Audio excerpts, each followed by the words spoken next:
So my name is Lieutenant Steve Arguelles. I'm one of the exercise directors for the U.S. Coast Guard Sector Hampton Roads and for the Virginia Area Committee Meetings and Virginia Area Contingency Plan. We are here to do the National Preparedness for Response Exercise Program. It is otherwise known as PrEP. It is required by law to exercise in your captain of the port zone, which we work in. So PrEP is a oil-based exercise. As you can see here, we have the Hampton Roads Incident Management Team. They're going to be utilizing the incident command post. This is where majority of the exercise is going to take place. We are simulating a Maersk Line Limited vessel offshore striking an unknown object on Wednesday morning. We're going to fast forward to the event where everyone's going to be here on Thursday. We're going to have this use as an incident command system, which is ICS. That is where we develop our objectives, our incident action plan, which is our plan going forward for the next operational base period, and how to tackle and respond best to the incident at hand. Like I said, again, we're going to be utilizing a fictional vessel offshore that strikes an unknown object, spilling hundreds of thousands of gallons of heavy fuel oil, number 4, offshore that could potentially impact Wachapreague, Paramount Island, Cedar Island, and along the coast of the eastern Virginia Barrier Islands. We do acknowledge that this place is very sensitive, and that is one of the reasons why we picked this area. Is we want to practice on how best to respond in an event of an incident that would impact the Virginia Eastern Shore.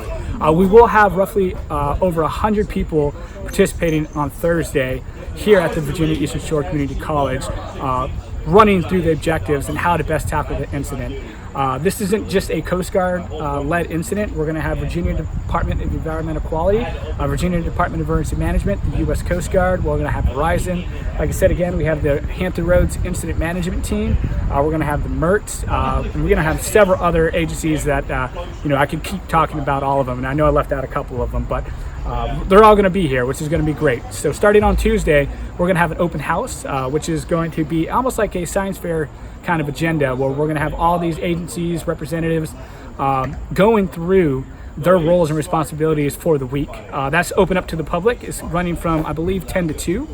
So that is open up for everyone to attend. Feel free to attend. You guys could ask questions, and if any of you guys have a thought that maybe one day you wanted to work for any kind of federal agency, feel free to ask questions and what they do and how they got to where they're at and what their role for the week will be. Wednesday, we're going to do orientation training here. We're having landowners meeting as well. That is going to be all the landowners such as Fish and Wildlife, DGIF, the Nature Conservancy, VIMS, Virginia Institute of Marine Science. They're all going to be here, and we're going to have a meeting about dispersants and conversation in regards to that. Dispersants were heavily used during Deepwater Horizon. That is a chemical agent, or ARTS, alternative response technique, that was utilized during Deepwater Horizon. There was a lot of academia that says it's good. There's a lot that counters that. So we want to have that open discussion dialogue on Wednesday with them. And that is going to be, I believe, from 9 and 11 on Wednesday.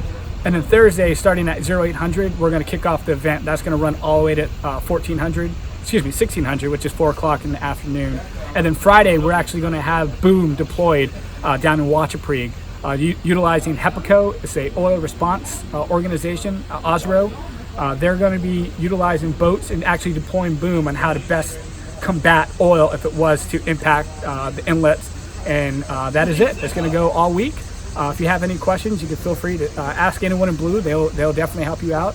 And we look forward to having you guys participate or observe in the event. And I can't thank you guys enough, especially Mr. Branch and the Eastern Shore Community College, for accommodating us here for the week.